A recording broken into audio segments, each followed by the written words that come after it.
पुराने कपड़े पहनकर अपना घर छोड़कर कहीं चला जाता है और दोस्तों वह कई सालों तक अपने घर पर आता ही नहीं है। लेकिन दोस्तों जब वह लड़का 30 साल के आसपास का हो जाता है तब अपने घर पर आता है और वह भी दोस्तों करोड़पति बनकर वापस अपने घर पर आता है। दोस्तों जब वह अपने घर पर आता है तो उसके पीछे पीछे 10-15 कि जो लड़का मर चुका था वह लड़का अभी जिंदा है और इस बार वह करोड़पति बनकर अपने घर वापस लौटा है। दोस्तों वो लड़का बहुत ही अच्छा सा सूट बूट पहना हुआ था, उसके साथ 15-20 बॉडीगार्ड थे और दोस्तों महंगी महंगी गाड़ियां थी। फॉर्च्यूनर था, स्कॉर्पियो था, उसके पीछे पीछे चल रही थी। लेकिन दोस्तों जैसे ही उस लड़के के माता पिता उसको देखते हैं तो दोस्तों उसके माता पिता उसको देखकर पहचान ही नहीं पाते हैं, क्योंकि दोस्तों उस लड़के के माता पिता उसको मरा हुआ समझकर उसको भूल चुके थे और वह लोग सोच रहे थे कि हमारा लड़का इस दुनिया में नहीं है, वह मर चुका है। लेकिन जब उस लड़के की सच्चाई उसके माता पिता को पता चलता है, जब लड़का अपनी सच्चाई अपने माता पिता को बताता है तो दोस्तों उसके माता पिता फूट फूट कर रोने लगते हैं और उसको अपने गले से लगाकर दोस्तों रोने लगते हैं। दोस्तों आखिर कहानी क्या थी और किस्सा क्या था, और यह 12 साल का लड़का 12 साल की उम्र में ही अपना घर छोड़कर भाग क्यों गया था, और दोस्तों 10-15 साल के अंदर ही उसके साथ ऐसा क्या हादसा हुआ था जिस वजह से वह एकदम गरीब से करोड़पति बन गया था। आइए जानते हैं पूरी घटना की सच्चाई इस वीडियो के माध्यम से। लेकिन दोस्तों वीडियो में आगे बढ़ने से पहले वही आप लोग से छोटा सा रिक्वेस्ट है कि दोस्तों अगर आप लोग हमारे चैनल पर पहली बार हैं तो चैनल को सब्सक्राइब कर लीजिए और वीडियो को लाइक कर दीजिए, ताकि जो मेरा हौसला है वह ऐसे ही बढ़ता रहे। ऐसे ही इंटरेस्टिंग कहानियां रोज रोज हमेशा मैं आप लोग को सुनाता रहूं। दोस्तों ये सच्ची घटना छत्तीसगढ़ के एक गांव की है और दोस्तों उसी गांव में एक आकाश नाम का लड़का रहता था। दोस्तों आकाश की जो उम्र है वह 12 साल के आसपास होती है। लेकिन दोस्तों कुछ दिन पहले ही आकाश की जो माँ है उसका ऑपरेशन हुआ था। दरअसल दोस्तों जो आकाश की माँ थी उनको एक बीमारी थी और दोस्तों आकाश की माँ का जब ऑपरेशन हुआ था तो उसके ऑपरेशन करवाने में बहुत ज्यादा पैसा लग गया था, जिस वजह से आकाश के पिताजी अपने गांव के जमींदार से रुपए लाख उधार लिए थे। और दोस्तों वह जो पैसा था रुपए लाख वो टाइम पर वो वापस नहीं दे पाए थे, वह कर्ज चुका नहीं पाए थे। तभी एक दिन आकाश के घर पर जो जमींदार पैसा दिया था वह उसके घर पर आ जाता है और आकाश के पिताजी को भला बुरा कहने लगता है और अपना जो पैसा था वह वापस मांगने लगता है। लेकिन दोस्तों आकाश के जो माता पिता थे वह पैसा देने में असमर्थ थे, क्योंकि उनके पास अभी उतना ज्यादा पैसा नहीं था, जिस वजह से जो जमींदार है उनकी जो थोड़ी बहुत जमीनें थी उसको जमीनों को हड़प लेता है और जमींदार उनसे कहता है कि जब तक तुम लोग मुझे रुपए लाख ब्याज सहित वापस नहीं करोगे तब तक मैं यह जमीन तुमको वापस नहीं दूंगा। अब दोस्तों पूरे परिवार में मातम का माहौल छा जाता है, क्योंकि दोस्तों जो छोटी सी जमीन उनके पास थी ना, वो लोग उसी जमीन पर खेती करते थे, अनाज उगाते थे और उसी अनाज से अपना जीविका चलाते थे। दोस्तों उस समय शाम का समय था और आकाश के माता पिता और आकाश की जो छोटी बहन थी यह सभी लोग एक जगह पर शाम के समय में बैठे हुए थे और आकाश के माता पिता बातचीत कर रहे थे। दोस्तों जो आकाश था वह अपनी माता पिता की बातों को बैठकर चुपचाप सुन रहा था। आकाश के माता पिता एक दूसरे से बातचीत करते हुए कह रहे थे कि हमारे पास जो छोटी सी जमीन है वह जमीन भी अब मतलब दूसरे के हाथ में चली गई है, वह हमारे पास नहीं रह गई है, उसको कैसे भी छुड़वाना पड़ेगा, क्योंकि अगर खेती नहीं करेंगे तो हम लोग खाएंगे क्या। लेकिन वह लोग ये भी कह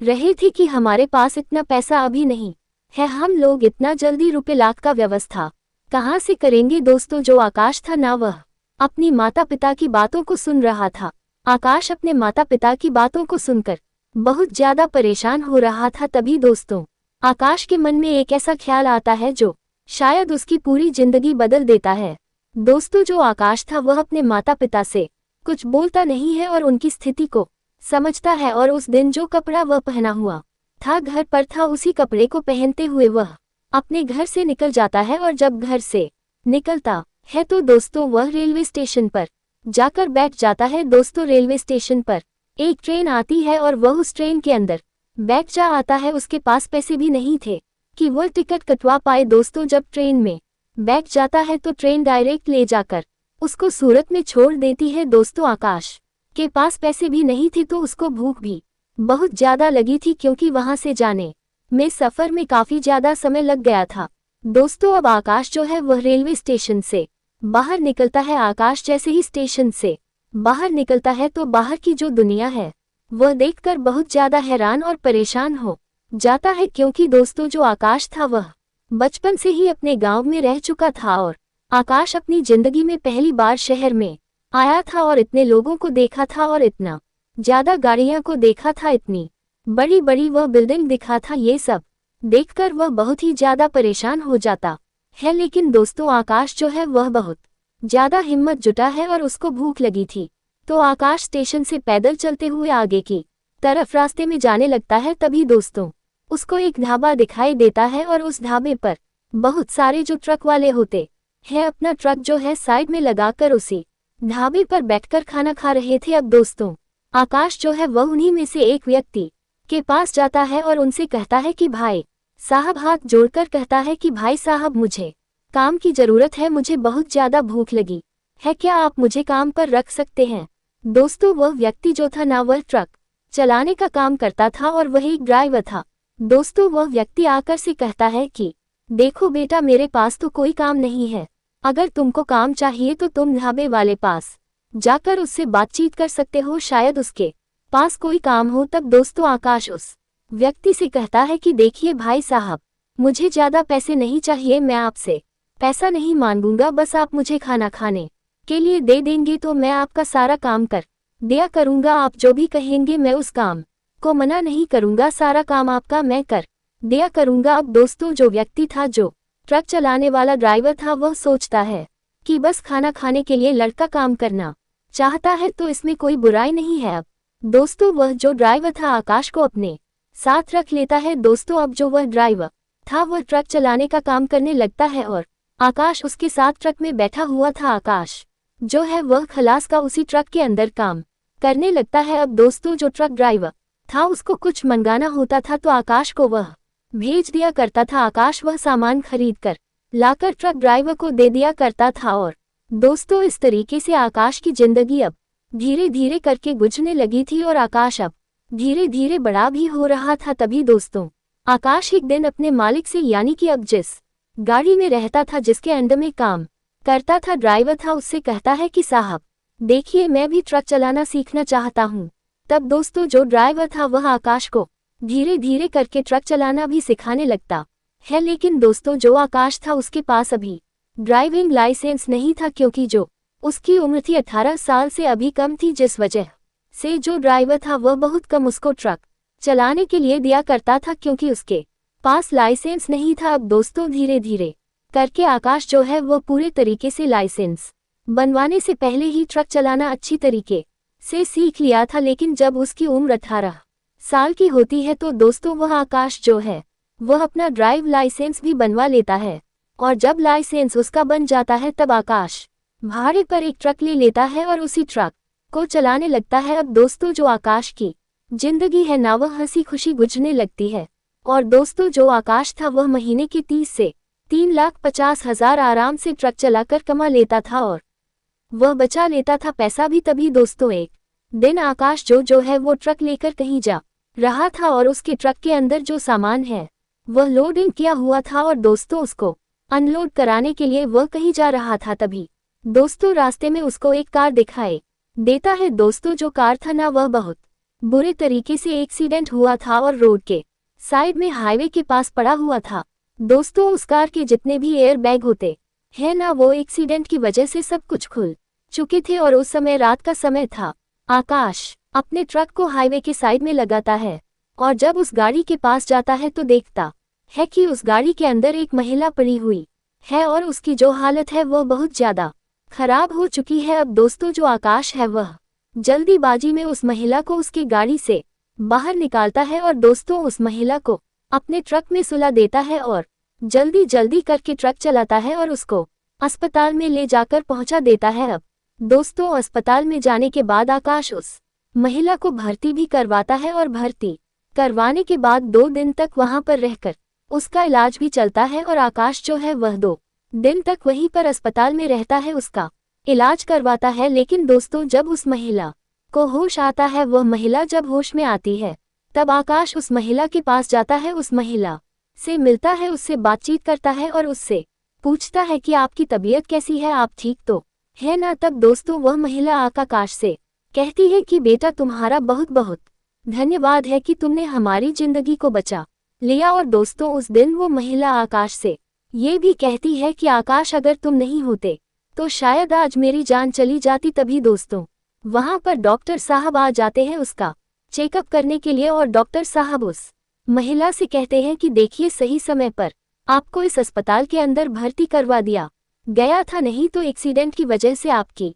जान चली जाती, क्योंकि आपके शरीर से, आपकी बॉडी से खून बहुत ज्यादा निकल चुका था और आपके शरीर में खून थोड़ा भी नहीं बचा था। अगर समय पर आपको अस्पताल में भर्ती नहीं करवाया जाता तो आपकी जान जा सकती थी। दोस्तों जब वह महिला डॉक्टर की इस बात को सुनती है तो दोस्तों वह आकाश के सामने हाथ जोड़कर आकाश को बहुत ज्यादा धन्यवाद देती है। और दोस्तों वह महिला आकाश से ये भी कहती है कि आकाश देखो मैं बहुत बड़ी आदमी हूँ और मैं तुम्हारे लिए कुछ करना चाहती हूँ। तब दोस्तों आकाश जो है वह उस महिला से कहता है कि देखिए मेरा तो फर्ज है लोगों की मदद करना और मैंने सिर्फ और सिर्फ अपना फर्ज निभाया है, मुझे आपसे कोई मदद की जरूरत नहीं है, मुझे आपसे कोई पैसा रुपया नहीं चाहिए। तब दोस्तों वह महिला आकाश से कहती है कि देखो अगर तुमको मुझसे मदद नहीं चाहिए तो तुम एक काम करो, तुम अपना मोबाइल नंबर मुझे दे दो, मुझे कभी जरूरत पड़ेगी तो मैं तुमको फोन करूंगी और तुम मेरा मोबाइल नंबर अपने पास रख लो। तुम जब भी मेरे शहर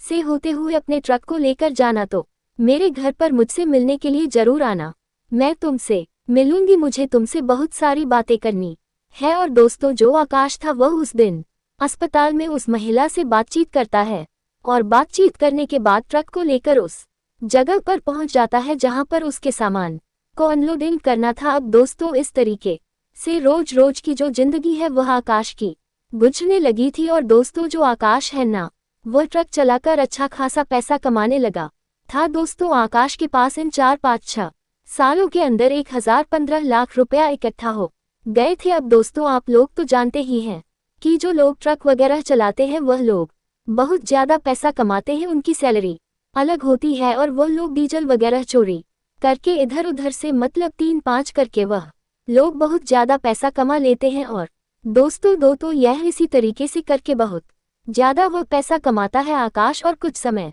बाद आकाश जो है वह अपना खुद का ट्रक भी खरीद लेता है उसी पैसे से। और दोस्तों जो ट्रक है ना, जब वह अपना ट्रक खरीद लेता है तो भाड़े वाला ट्रक छोड़ देता है, यानी कि वह पहले भाड़े पर ट्रक लेकर चलाता था और पैसा कमाता था, लेकिन वह अपना वह खुद का ट्रक खरीद लेता है और उसी ट्रक को चलाता है। अब दोस्तों 2-4 महीने तक वह अपना नया ट्रक खरीदकर उस ट्रक को चलाने लगता है। तभी एक दिन जो महिला अस्पताल में एडमिट थी उस महिला का आकाश के ऊपर फोन आता है और वह महिला कहती है कि बेटा 3-4 महीने गुजर चुके हैं लेकिन अभी तक तुमने मुझे फोन नहीं किया है आज तक, और आज तक तुम मुझसे मिलने के लिए मेरे घर पर नहीं आए हो। तब दोस्तों आकाश उस महिला से कहता है कि मैडम जी देखिए मैं कल मुंबई आने वाला हूँ और वहां पर मुझे कुछ काम है, मुझे अपने ट्रक में सामान लोडिंग करवाना है, तो मैं कल मुंबई आकर आपको वहां पर फोन करूंगा और आपसे मिलने के लिए जरूर आऊंगा। दोस्तों मैं आपको बता दूं कि जो महिला उस दिन का उसका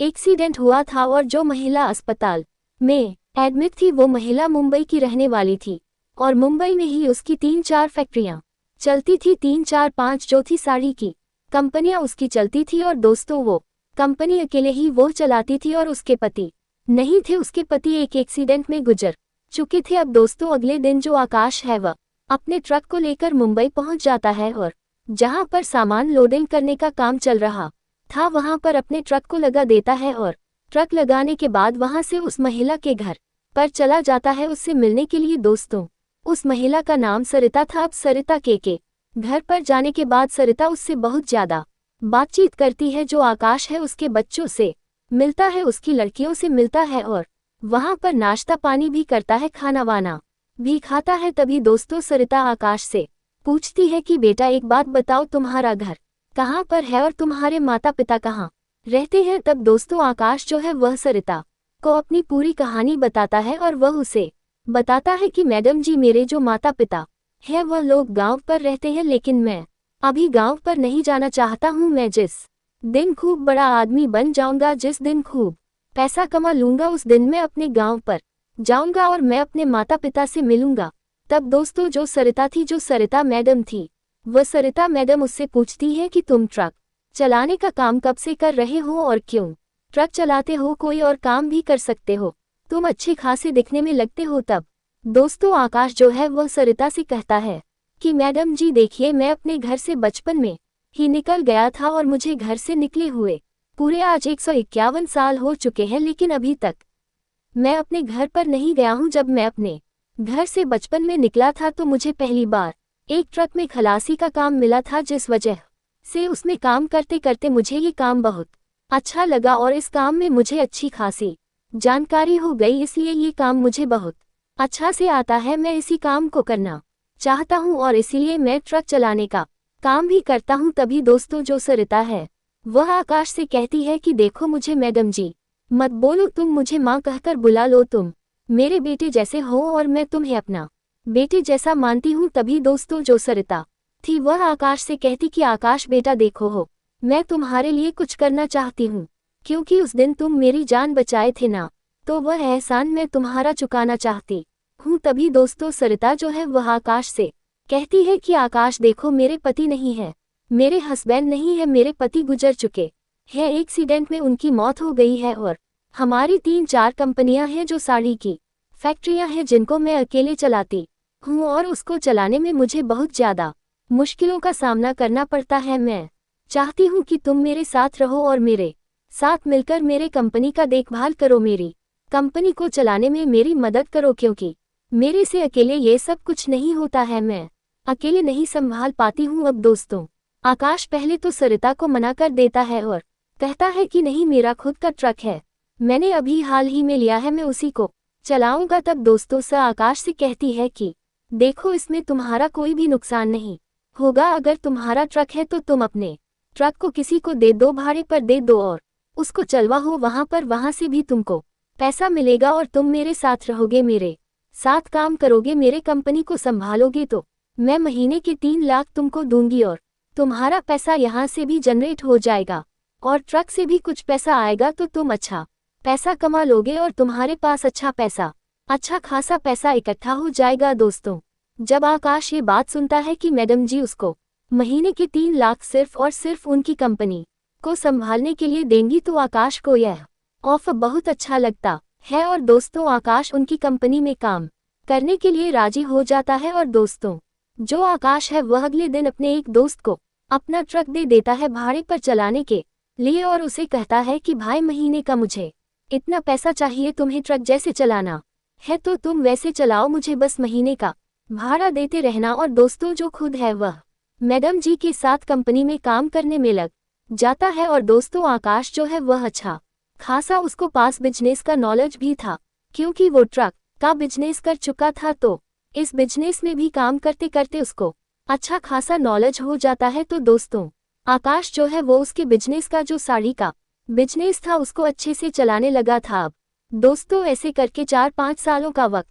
और बीत जाता है और जो सरिता मैडम थी वह सरिता मैडम आकाश के लिए मुंबई में ही एक घर खरीद कर दे देती है और आकाश जो है वहीं पर रहने लगता है और आकाश वहीं से अपना कंपनी का काम संभालने लगता है। अब दोस्तों आकाश एक करोड़पति आदमी बन चुका था, दोस्तों आकाश जैसा मानता था और दोस्तों जो सरिता मैडम थी वह उसको अपने बेटे जैसा मानती थी। तभी दोस्तों एक दिन सरिता मैडम आकाश के पास फोन करती है और फोन पर ही वह आकाश से कहती है कि आकाश बेटा, तुम जल्दी से तैयार हो जाओ, हम लोग को जल्दी से जल्दी कहीं निकलना है, कहीं जाना है, हम लोग को कुछ अर्जेंट काम है। अब दोस्तों जो आकाश है ना, वह जल्दीबाजी में एकदम से सूट बूट पहनकर एकदम तैयार हो जाता है और घर से बाहर निकलता है। तो घर से बाहर निकलता है तो देखता है कि गेट पर एक बहुत ही बड़ी सी और महंगी गाड़ी उसका इंतजार कर रही है। दोस्तों जो आकाश है वह अपने घर से निकलने के बाद उस गाड़ी में बैठ जाता है तो देखता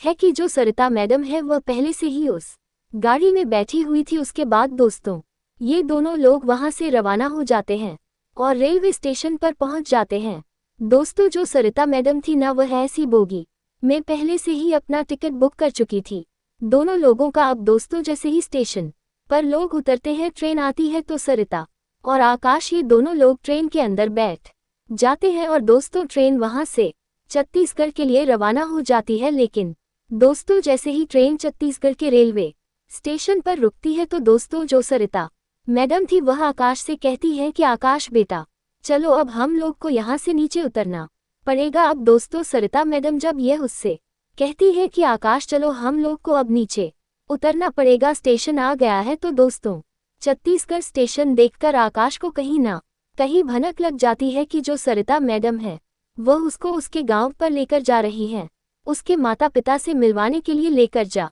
रही है। अब दोस्तों जो आकाश है ना वह जैसे ही स्टेशन से बाहर निकलता है तो देखता है कि स्टेशन के बाहर 10-15 वीआईपी गाड़ियां लगी हुई हैं और वह गाड़ियां सरिता मैडम का इंतजार कर रही हैं, क्योंकि दोस्तों सरिता मैडम पहले से ही सेटिंग बैठा देती कि मैं आऊंगी तो तुम लोग गाड़ियां लेकर मेरा इंतजार करना और मैं उसके साथ चलूंगी उसके गांव पर। अब दोस्तों सरिता मैडम उन्हीं गाड़ियों में बैठ जाती है और आकाश भी बैठ जाता है और उनके पीछे पीछे 1015 गाड़ियां एकदम लग जाती है, जैसे जुलूस वगैरह लगता है ना, जैसे नेता लोग चलते हैं तो नेता की गाड़ी आगे होती है, पीछे 10 से 15 गाड़ी लग जाती है। ठीक उसी तरीके से 10 से 15 गाड़ियां जो है वह आकाश के गांव के अंदर पहुंच जाती है। जब आकाश के गांव के अंदर इतनी सारी गाड़ियां जाती हैं तो दोस्तों उसके गांव वाले इतनी सारी वीआईपी गाड़ियां देखकर, महंगी महंगी गाड़ियां देखकर वह लोग हैरान हो जाते हैं और सोचने लगते हैं कि आखिरकार